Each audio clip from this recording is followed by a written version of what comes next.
Ushbu videoda ko'rayotgan insonning zurriyotlaridan Baytullohning bo'lajak imomlari chiqsin, hofizi Qur'onlar chiqsin. Do'stim, niyatlarning go'zalligini qarang. Ushbu niyatlar sizga yondosh bo'lsin. Qarang, siz Rossiya hududidasiz. Allohning baytiga qalbingiz ila oshiqsiz.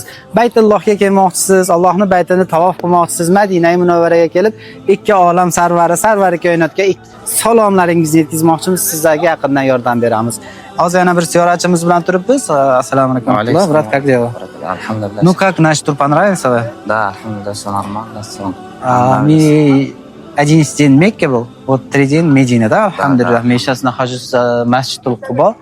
Это вот первый создал ислама, это масджид, пророк, саллаллаху алейхи вассалам. Ну что, предлагайте? Да. По-таджикски говорите, как вам удобно будет. Assalomu alaykum va rahmatullohi va barakatuh, barodaron va xonani ahli islom. Haymo alhamdulillahki umra kardیم alhamdulillah hamma خوبای ما هم شما را دعوت میکنیم که به خونه خدا و زیارت به عمره بیایید.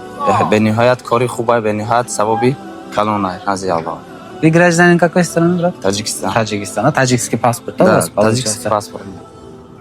Sizlar ham Rossiya hududidan umra ziyoratlariga kelmoqchi bo'lsangiz, O'zbekiston, Qirg'iziston, Tojikiston fuqarosi bo'lsangiz, +7 kodi bilan 965 026 96 06 raqamlariga WhatsApp tarmoqlari orqali murojaat qilishingiz mumkin. Ahlan va sahlan.